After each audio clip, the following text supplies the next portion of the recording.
Well, good evening, everybody. My name is Ed McClements. I'm a tax planner and realtor. And tonight, I just want to welcome you and thank you for joining us. You're experiencing a new type of video conferencing or webinar that gives us a chance to get introduced to this company, this product, Zoom.us. I want to thank you each for downloading that application.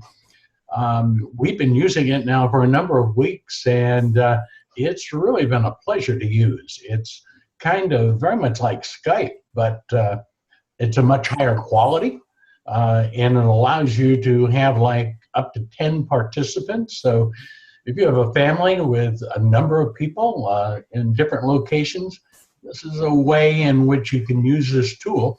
And the great thing about it, when you use it as a family, it's all free. So with that said, I want to tell you that tonight it's my opportunity to really answer a question for all those families that are renting.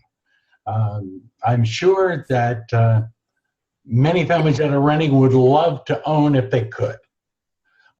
However, it's very easy just to keep on doing what we're used to doing. But the unfortunate thing is that if we do that, we're going to keep on getting what we're used to getting. And as we're going to see in a few moments, the tax code is so severely weighted and penalizes those families that rent, and gives a major number of gifts to families that own their own home. We're going to get a chance to see that and identify that and better understand how, well, almost more than 50% of the American families currently are overpaying their taxes. We're going to look at a couple of the brief tax forms that everybody uses every year, and we're going to get a chance to see how you can reduce the taxes you're paying and maybe build significant wealth for your family in the future. It could mean early retirement. It could mean that education account that you're worried about for your children. So I've been doing this for more than 50 years.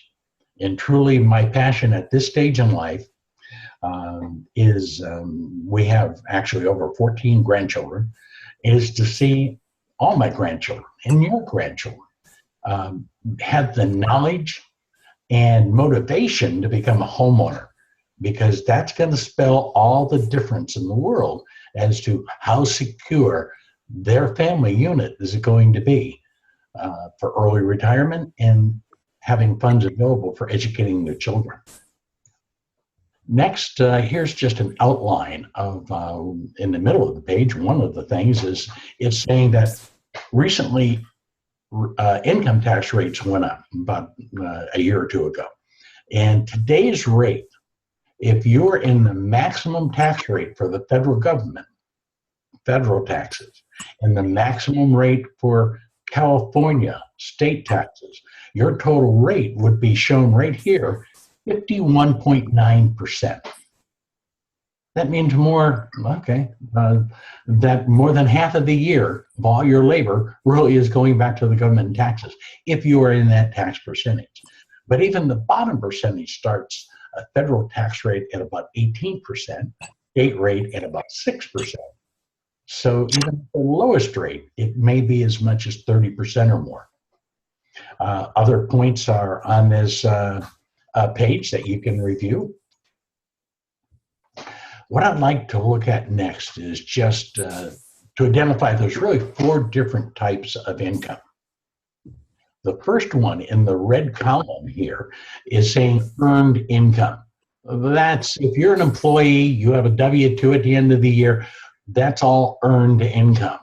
And you're going to pay federal taxes, state taxes, and even Social Security taxes.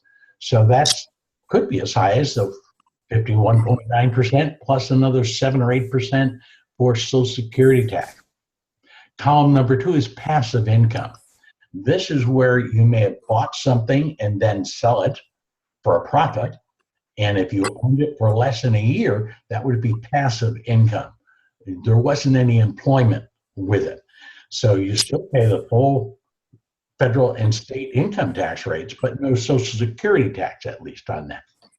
The next one is portfolio income, and that's where we own some stocks, mutual funds, and that type of tax rate is called capital gains. And previously, it was very low. It was down as low as 15%. You would have to pay tax on an investment like that you had owned more than a year and sold. But recently, that 15% was now put on a sliding scale. So depending on how much profit you actually made, that rate goes from 15 all the way up to 20%. And then to pay for the newest health insurance for our country, there is a 3.8% investment tax on top of it. So that's heavily taxed. Well, one column is in green. It's a good reason that we color it that, is that it is the only single area in the tax code where you pay no income tax, no state tax, no federal tax, no capital gains tax. This is strictly on the profit of a home that you've owned, lived in for 2 years or longer, and then sell. An interesting fact here in California is that the average homeowner, and this has been pretty standard for the last 20 years or more, the average family in California sells their home every 7 years. That's the average. Some people are getting a bigger home. Some people want to get that profit because in 7 years, at a 7% rate, that house may have gone up a substantial amount. So it may be for that reason, or some people are downsizing. Kids are grown, they need less room, and they want a new house. Maybe they want to be closer to the beach. Maybe they want to be in a senior citizen community. For any of those reasons, or all of them, people sell their homes. Well, there's a brand new tax law that most people are uninformed about. People think in terms of the old law that this one replaced.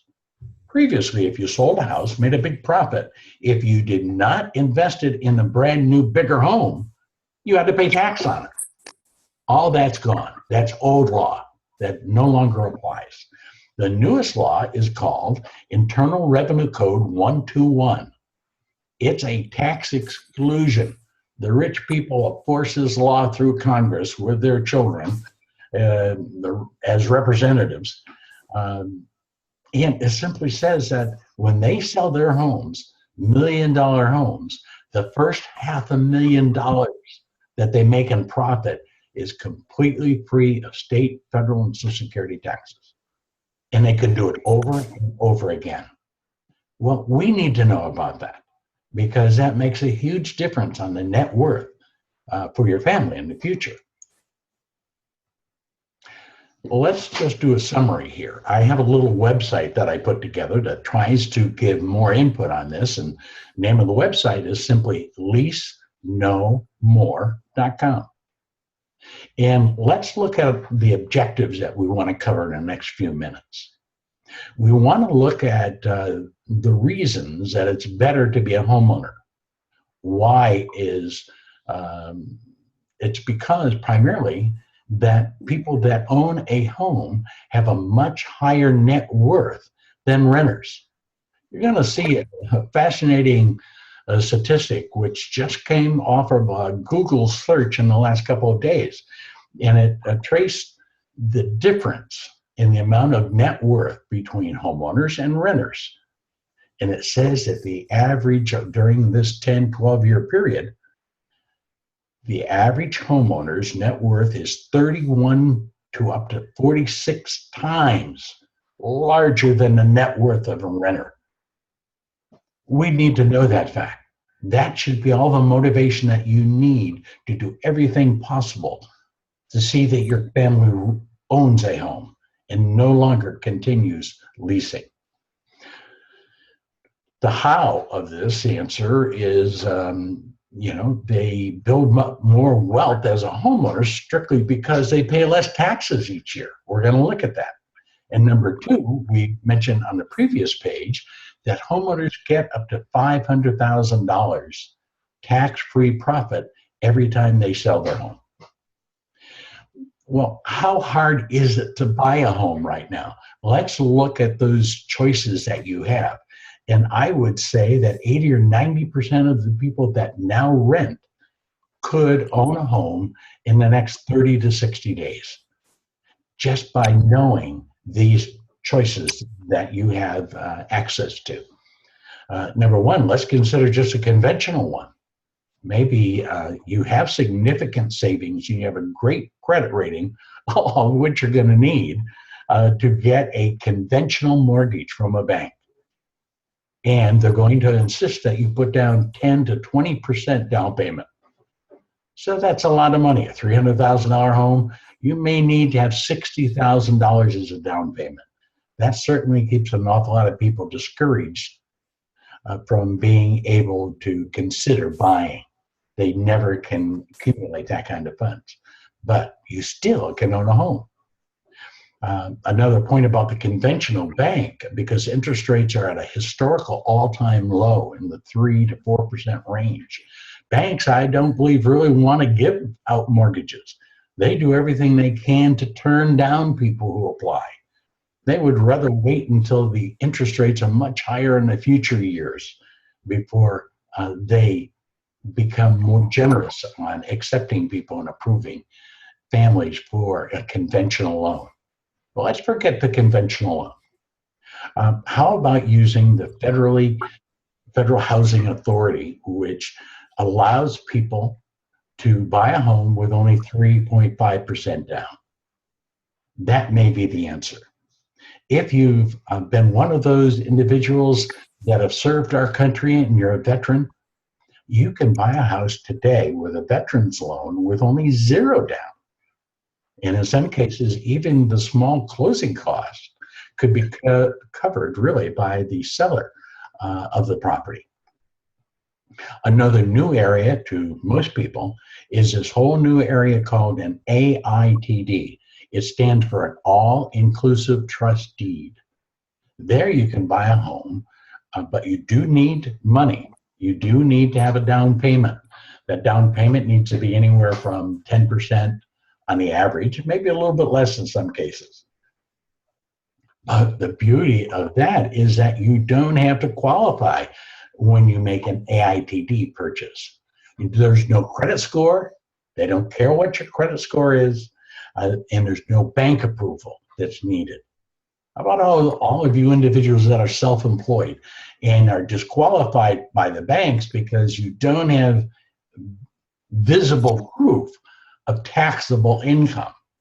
There may be more of a cash type business, and the cash flow is there, but you're not able to show it in the way the bank wants to see it for year after year of steady income. So you can use that AITD and buy a home and its current mortgage so that you don't have to qualify for one yourself. A last area, let's call it home partnerships. With what you see in a moment on the next couple of slides, you're going to see all the incentives that you'll ever need to realize how desperate the situation is in gaining assets for your family if you're a renter. It's almost impossible. And you're going to see that. If you're convinced, as everyone is when they see that information, you're going to do everything possible, whether it's a parent, a grandparent, a brother, sister, any relative that has assets. People with assets have problems right now. The bank is paying them less than 1% interest on their savings. Well, they can become a home partner with you. They can help you by gifting to you, let's say that 3.5% for the FHA. Maybe it's on $10,000, $15,000. You can agree in writing, and their money will be secured by the house that you're buying, that you're going to pay them 6, 7, 8% interest. which you easily can do from the profit that your home is going to generate because of appreciation. So a home partner, family members, an employer, just someone who wants to receive a higher rate of return than the 1% or less that the bank is paying. It's a win-win situation for someone who cares about you to help you do that. And this is almost an absolute necessity for grandparents with resources. Make sure your grandchildren have a home. You're protected and your income will be much higher by being a home partner with them. Here's the startling fact. I put down a title here, What a Difference a Deed Makes. And I hope you remember that saying, what a difference a deed makes. On this chart, and this came right off of Google's search in the last couple of days, so it's very current, and it simply says that the average homeowner today in the United States has a average net worth of $174,500. And that's probably much higher here in California. What about that family that's renting? The people that are renting are really less than a month or 2 months away from being homeless because their total net worth is $5,100. What is that? 1 or 2 months rent? Their income stopped. Their landlord, after 30 or 60 days, is going to ask them to leave. And there's nothing to fall back on. So you and I have to make decisions for our families. Which of these two groups are you going to fall into? Here's another way of seeing, another chart that came from Google in the last couple of days. This chart is simply saying that the amount of net worth from 1998 through 2013 has really changed, but it's a multiple factor of anywhere from 31 to 46 times that of a renter. I mean, that's huge. What can we do to change that? Well, the first thing is to know another thing that you may want to search on Google search is ask your computer how many people in the United States overpay their taxes. You're going to be amazed. A huge percentage overpay their taxes every year. And it explains why. And this information on this slide tells you why. The government is very smart.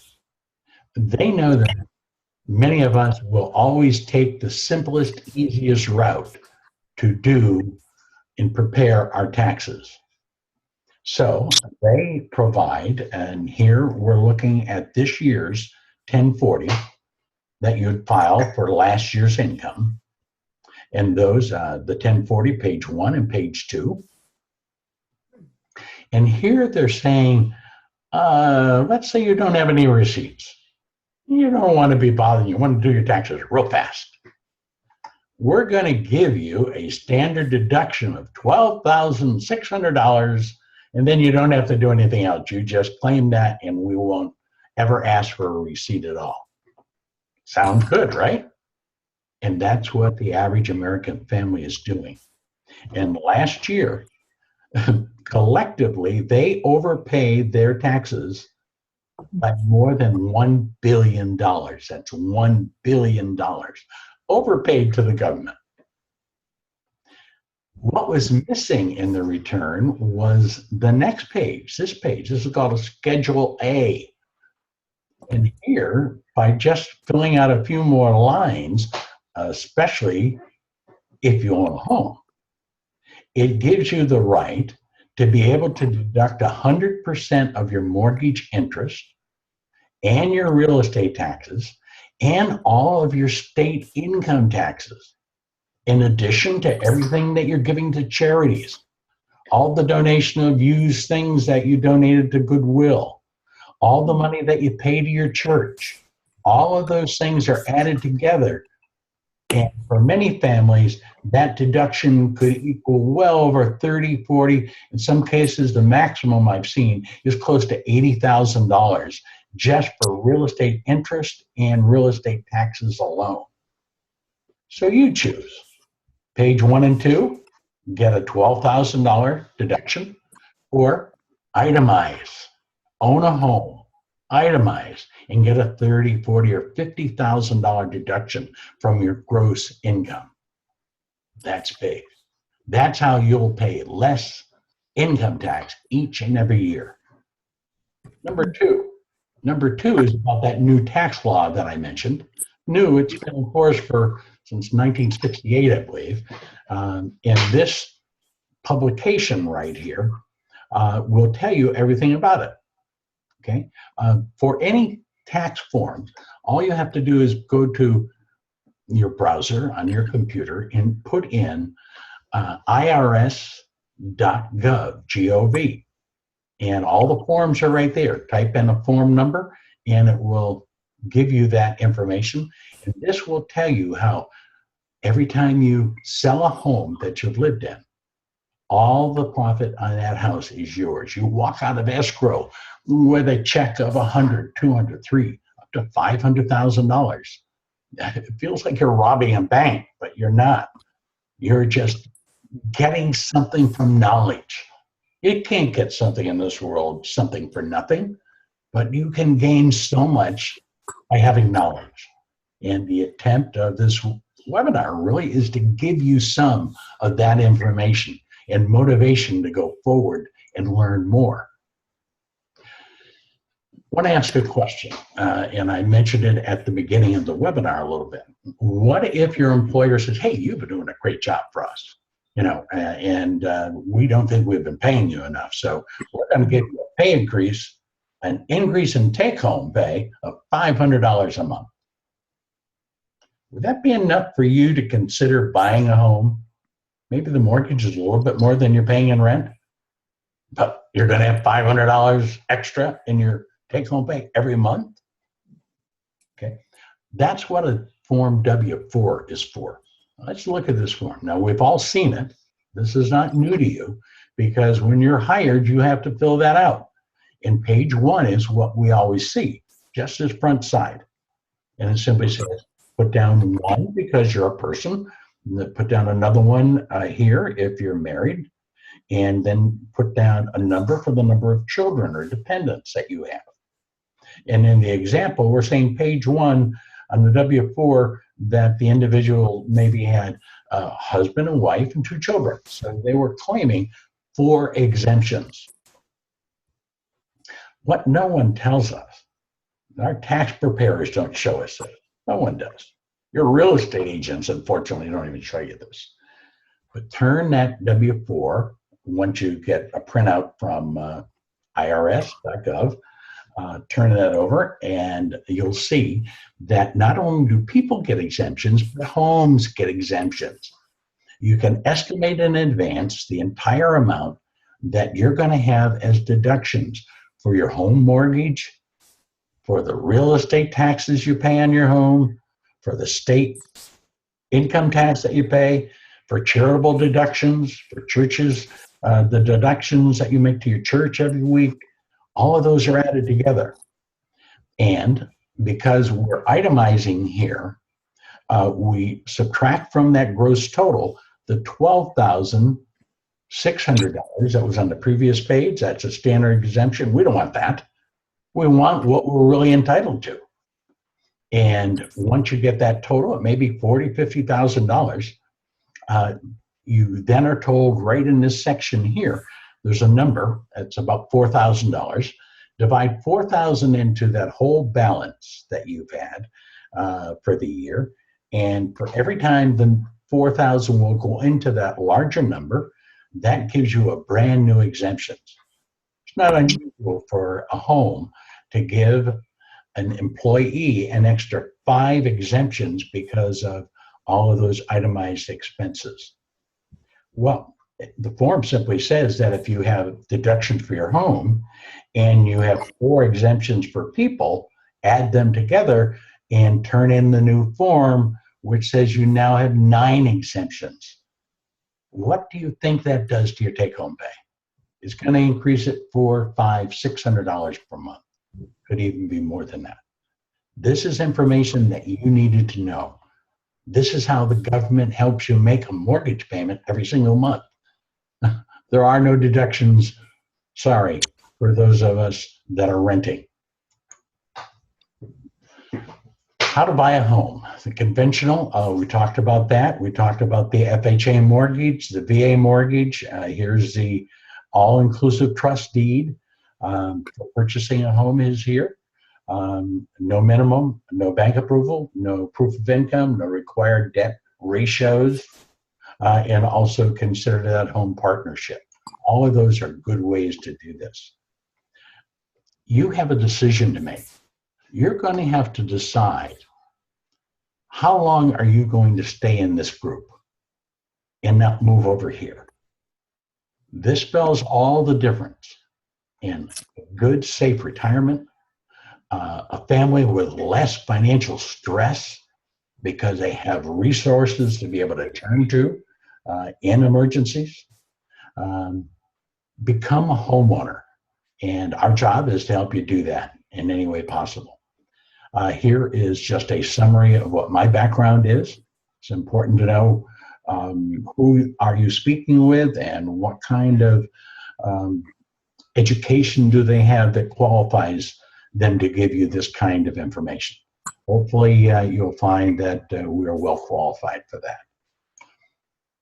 Here's our contact information. I want to encourage you to use our email address. Send us an email. Let us know. Contact us. Call us on the cell phone number right here.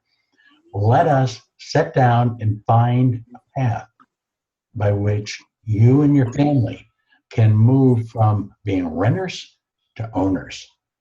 I want to thank you very much for spending this time with me, and I hope this is helpful. This is also, this webinar, we've recorded it, and we're glad to send it by email to any of you. So for yourself or family members who you want also to hear this information, please send us an email, request a copy of this webinar, and we'll be glad to get it over to you right away.